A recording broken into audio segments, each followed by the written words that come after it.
আসসালামু আলাইকুম সুপ্রিয় ভিউয়ার্স, আমি রাসেল হুসাইন আর আপনারা দেখছেন গার্ডেনিং বিষয়ক ইউটিউব চ্যানেল গ্রিন হোম 0.2।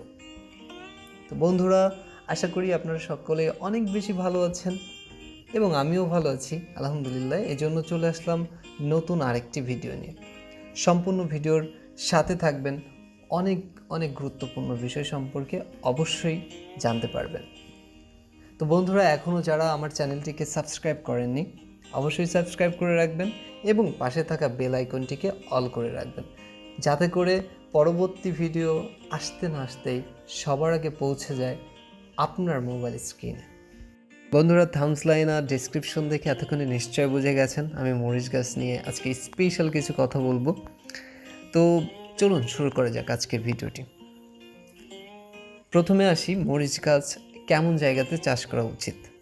বন্ধুরা, যারা ছাদে এবং ব্যালকনিতে ছোট্ট কয়েকটি টবে মরিচ গাছ রোপণ করতে চান, আজকে তাদের জন্য ভিডিওটা অনেক বেশি হেল্পফুল হবে।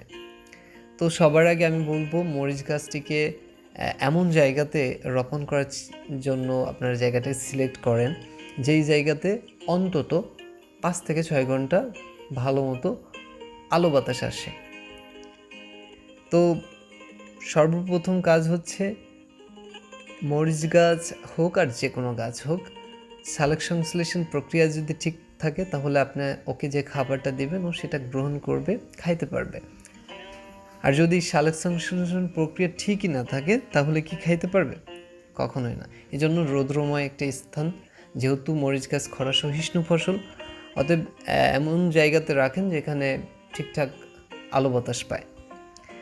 তো বন্ধুরা, যেহেতু ভিডিওটি আমি বড় করতে চাচ্ছি না অনেক বেশি, তাই আজকে মাটি প্রস্তুত এবং টব তৈরি বা টব প্রস্তুত এই দুইটা বিষয়কে আমি স্কিপ করব।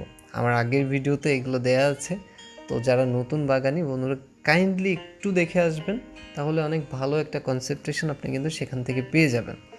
তো আজকে দুইটি বিষয় নিয়ে কথা বলবো, একটা হচ্ছে খাবার এবং পরিচর্যা, আরেকটি বিষয় হচ্ছে মরিচ গাছের মহামারী একটা রোগ আছে পাতা কোঁকড়ানো, এই রোগ কেন হয় এবং এর প্রতিকার কী, এই নিয়ে আজকে কথা বলবো। তো বন্ধুরা, প্রথম আসা যাক, মরিচ গাছ চাষের জন্য একটা মিশ্র সার রয়েছে, মিক্সড সার, যেটা আপনি নিজে বাসায় বানাতে পারবেন এবং মরিচ গাছে দিতে পারবেন। এতে করে মরিচের ফলন আপনার আশানুরূপ থেকে অনেক বেশিই হবে। তো সেজন্য কি করতে হবে? প্রথমে আসি ক্যালসিয়ামের ব্যাপারটাতে। তো মরিচ গাছের ক্যালসিয়ামের জন্য আপনারা অনেক রাসায়নিক সার পেয়ে যাবেন, তবে আমি সাধারণত অর্গানিক পদ্ধতির কথা আজকে বলবো। ডিমের খোসা অথবা ঝিনুক অথবা শামুক, যে কোনো বিষয়, যে কোনো একটি আপনারা এগুলোকে জোগাড় করবেন, রোদে শুকাবেন, রোদে শুকানোর পর ঢেঁকিতে পাড়াতে পারেন, অথবা পাটায় পিষতে পারেন, অথবা ভ্যালেন্ড করতে পারেন।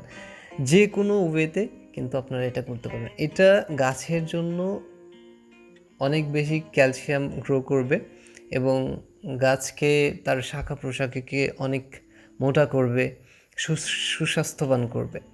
তো বন্ধুরা, এছাড়াও কিন্তু আপনারা ডিম যখন সিদ্ধ করেন, ওই সিদ্ধ করা পানিটা কিন্তু স্প্রেতে ভরে তারপরে ওটাকে স্প্রে করলেও কিন্তু ক্যালসিয়ামের ঘাটতি গাছের জন্য পূরণ হয়। এরপরে আজকে যে মিক্সড যে সারটার কথা বলবো, তার মধ্যে কি কি সার রাখবেন।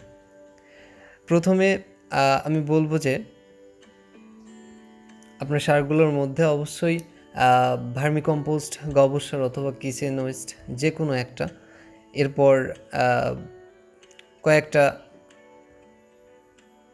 ধানের গুঁড়া বা তুষ, এরপরে ডিমের খোসার চূর্ণ, এরপরে একটু পরিমাণে হলুদ।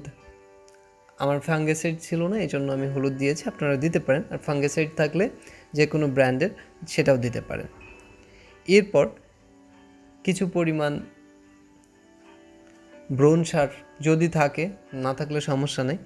এগুলো দিয়ে বন্ধুরা ভালো করে মিক্স করে আপনারা প্রস্তুত করবেন। দেখুন, এইভাবে করে টোটাল মিশে গেছে। এখন গাছে দেওয়ার জন্য গাছের গোড়াটাকে সুন্দরভাবে নিড়ানি বা টেস্টার বা কোনো কিছুর সাহায্যে খুঁড়ে নেবেন। এরপর গাছে এই সারটাকে জাস্ট টব অনুযায়ী 1 মুঠের বেশি না, 1 মুঠ হারে প্রয়োগ করবেন। সুন্দর করে মাটি দিয়ে এবার ঢেকে দিবেন। বন্ধুরা, এই সারগুলো যদি দিয়ে থাকেন গাছে, তো গাছের গ্রোথ এমনিতেই ভালো থাকবে, গাছ সুস্থ থাকবে, একটু বেশি কম হলেও সমস্যা নেই। রাসায়নিক সারকে অ্যাভয়েড করাটাই বেটার মনে করি, যেহেতু নিজেরা খাওয়ার জন্যই কাজগুলো করা আসলে। তো বন্ধুরা, এরপরে আমি চলে যাব সরাসরি তরল সারে। নাইট্রোজেন গাছের জন্য কতটা ইম্পর্ট্যান্ট সকলেই জানেন।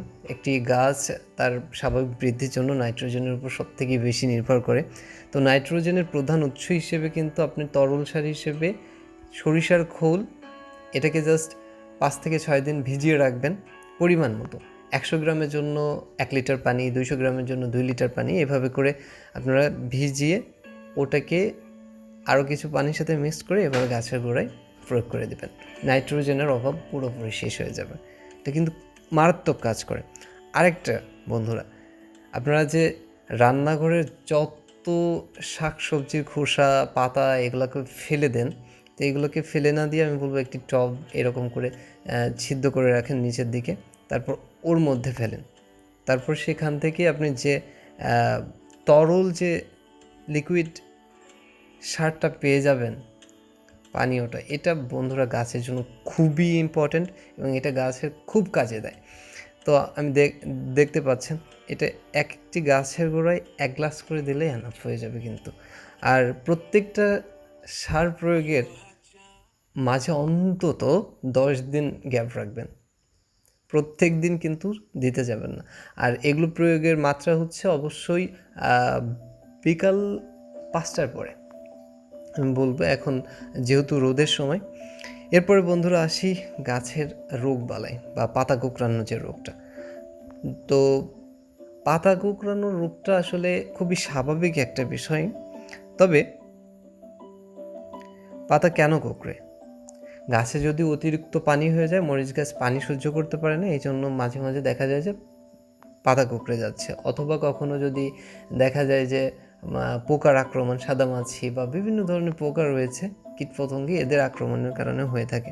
তো এই জন্য এত ঘাবড়ানোর কিছু নাই। যদি আপনারা অবশ্যই আগে থেকে এর ব্যবস্থা গ্রহণ করবেন, প্রথম অবস্থায় শুধু শ্যাম্পু অথবা ডিটারজেন্ট পাউডার স্প্রে করবেন। এরপরে যদি কাজ না হয় বন্ধুরা, ছত্রাকনাশক সাথে আপনারা একটু পরিমাণে অর্থাৎ 1 মিলি হারে 1 লিটার পানিতে 1 মিলি হারে ভার্টিমেক স্প্রে করে দিবেন। তারপর গাছের যদি ফুল ঝরে যাচ্ছে এমন যদি হয় বা ফুল দাঁড়াচ্ছে না, সেক্ষেত্রে আপনারা তরল হিসেবে আপনারা দিতে পারেন মিরাগোলান বা ফ্লোরা, যে কোনো একটা। এটা 1 লিটারে 1 মিলি হারে দিলেই হবে। তো বন্ধুরা, এই ছিল আজকের ভিডিওটা, আশা করি ভালো লেগেছে। আর যদি কোনো বিষয় বুঝতে অসুবিধা হয় তাহলে তো কমেন্ট বক্স আছেই আপনাদের জন্য, আপনাদের মন্তব্য জানিয়ে দিন। আমি যথাসাধ্য চেষ্টা করব আপনাদেরকে ভালো একটা তথ্য জানানোর জন্য।